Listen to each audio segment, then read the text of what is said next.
অধিনায়ক লিটন কুমার দাস সুযোগ পেলেন তানজিদ তামিম এবং নুরুল হাসান সোহান। মিরাজকে বাদ দিয়ে এবার এশিয়া কাপের স্কোয়াডে বড় চমক দিল টিম টাইগার্স। 15 জনের মধ্যে দলে আছে একাধিক তরুণ মুখ, সাথে 16 নম্বর সদস্য হিসেবে জায়গা করে নিলেন সৌম্য সরকার। সব মিলিয়ে নেদারল্যান্ডস ও এশিয়া কাপের জন্য টাইগারদের ঘোষিত স্কোয়াড নিয়ে বিস্তারিত জানবো রিপোর্টে। আর বেশি জল্পনা কল্পনার দিকে আগায়নি বাংলাদেশ ক্রিকেট বোর্ড। বেশ চমক দিয়ে এবার ঘোষণা করা হলো আসন্ন টি-20 এশিয়া কাপের স্কোয়াড। বেশ চমক রেখেই 15 জনের নাম ঘোষণা করলো টাইগার নির্বাচক প্যানেল, যেখান থেকে বাদ পড়লেন নাইম শেখ এবং মেহেদী হাসান মিরাজ। দরজায় করা নাড়ছে দুনিয়ার সবচেয়ে বড় মহাদেশীয় ক্রিকেট লড়াই।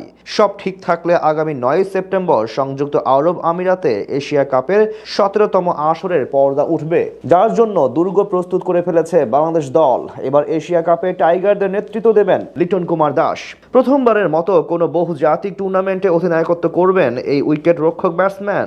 দলে ওপেনার হিসেবে প্রথম পছন্দ হিসেবে আছেন তানজিদ হাসান তামিম। ব্যাট হাতে দারুণ ফর্মে রয়েছেন এই তরুণ ব্যাটার। শেষ 10 ম্যাচে 300-র অধিক রান করা এই ক্রিকেটার হতে পারেন টুর্নামেন্টে বাজির। বছরের বিপিএলে সত্যি কথা বলতে 4 এবং 5 নম্বর পজিশনে যে সমস্ত ব্যাটসম্যানরা ব্যাটিং করেছেন দেশীয় ক্রিকেটারদের মধ্যে, তাদের মধ্যে রানের দিক থেকে সবচেয়ে বেশি এগিয়ে ছিলেন সাইফ হাসান, ইয়াসির আলী রাব্বি এবং সাব্বির রহমান রুম্মান।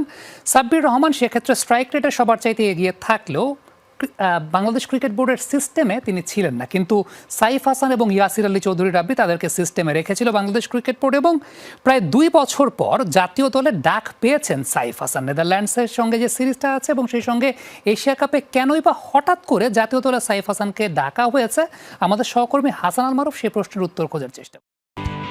নেদারল্যান্ডস ও এশিয়া কাপকে সামনে রেখে স্কোয়াড ঘোষণা করেছে বাংলাদেশ, যেখানে বড় চমক প্রায় 2 বছর পর জাতীয় দলে ডাক পাওয়া সাইফ হাসান। হঠাৎ কিভাবে সাইফ টি-20-র দলে আসলেন সেই প্রশ্নটাও আছে অনেক সমর্থকের। বিশেষ করে সাইফের কথা আসলেই মনে পড়ে লাল বলের ক্রিকেট। অভিষেকের পর থেকে অনেকেরই ধারণা ছিল সাইফ টেস্টের ক্রিকেটার। চলুন জেনে নেওয়া যাক টি-20-তে সাইফের সবশেষ অবস্থা। 2021 সালে মিরপুরে পাকিস্তানের বিপক্ষে অভিষেকের পর থেকে মাত্র 5টি টি-20 খেলেছেন সাইফ, যার মাঝে 2023 সালে চীনের হাংজুতে অনুষ্ঠিত এশিয়ান গেমসে আছে 3 ম্যাচ। সব মিলে 150 করলেও বাকি 4 ম্যাচে করেছেন মোটে 2 রান। সবশেষ 2023 সালে পাকিস্তানের বিপক্ষে ডাক মারার পর আর জাতীয় দলে খেলা হয়নি এই ডানহাতি ব্যাটারের।